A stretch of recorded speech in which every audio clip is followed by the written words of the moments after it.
Hey guys, and welcome back for another tutorial. Today I'm going to be showing you how to set up a twin needle in your brother machine.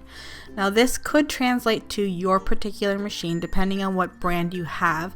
So of course check your user manual, but basically the way that the threads go into the machine is pretty much the same. You just might have your second spool on a different location on your machine.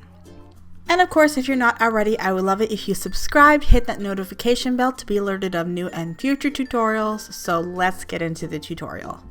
So if you don't already know, I have a Brother CP7500, and with my machine, I got a little twin needle. So this is the one that just came with my machine, but you can purchase your own in any size and the type of fabric that you're using.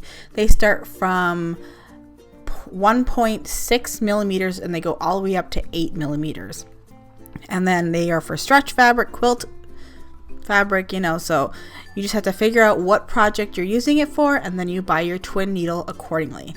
This little piece here is the second spool adapter, which also came in my little kit. So if you had it and you never knew what it was for, that is what it is, and hopefully you can still find it. And then I'm using 2 full spools of black thread, and then of course my bobbin thread is black. So the first thing I'm going to do is take out my needle. And this little post here with little screw, I'm just going to unscrew that a little bit to remove my needle. And then I'm going to install my twin needle. Now with the twin needle, it installs the exact same way as a regular needle. As you can see, there's 1 post but 2 needles. So make sure that the flat part is facing the back of the machine, and we're going to put that in the same spot as the last needle, and then we're going to screw that post to secure it into place. Then we are going to remove our old thread, and we can place our first spool of thread. And if you do hear my children in the background, as you can see during this time, this is the background noise of my life, so I hope that doesn't bother you too much, but you might hear them here and there. So now we're going to install the second spool adapter, and we're going to put that on top of the bobbin winder, which I had no idea that that was even a thing. So now we're going to thread our first spool, which is the first one would be where your where you usually have your spool of thread. So that's what I'm going to call the first one. And we're going to put it through the machine like you normally do, and then put it into the left needle. And I'm just going to tuck it back behind that little piece there. And remember, it's on the left. The first spool is on the left. And then we're going to take the second spool and we're going to thread that exactly the same way as the first spool, and the same way as you do. And this one's going to go through the right needle. So just like you're reading a book, kind of, just remember that you're kind of threading from left to right. And then you're going to take both of your threads, bring them together, and then just tuck them into your presser foot like you normally would with your one thread system. And then we're just going to quickly change the bobbin, which is normal, of course. And I am actually going to be showing you me using my needle with a raglan tee that I made for my son. So first we're just going to test it out so you can see what it looks like.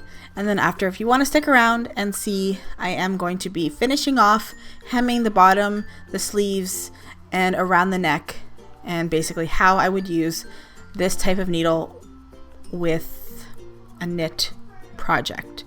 Of course, if you wanted to use it for quilting, instead of doing 1 row of stitches and then another row of stitches next to it, half the time you can just use a twin needle, which I don't know why until now I was afraid to use a twin needle when I could have done that when I made that quilt. But anyways, hindsight's 2020, right? So this is how it looks. And with this needle, because it's it's fixed in place, the only thing I can do is adjust the stitch length. I can't adjust the stitch width. So if you want wider line of stitching, then you're going to get a bigger twin needle. So it looks pretty good. I think it looks better when it is a longer stitch. So I probably would do a 3 or 4 if you're finishing off, you know, a garment such as a t-shirt or something like that.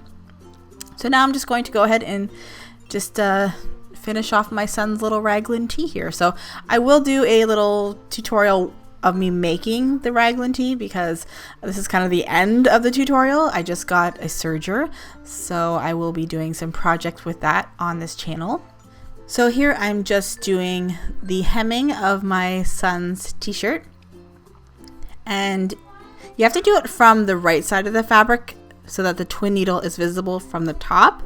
So in my mind, I thought that I was going to be able to do it right on the raw edge of the fabric so that it would kind of finish off the edge of the fabric on the inside, but it's kind of difficult to make sure that that is perfect. So I would recommend finishing off the edges with a serger and then folding it and then doing your hem. So now I'm just going to be doing a top stitch with this needle along the collar, and my needle's a little bit skinny, I guess, or like I needed a wider twin needle to do something like this. So what I ended up doing was having the right needle was in the ditch and then the other needle was on the green fabric so that you could at least see that detail.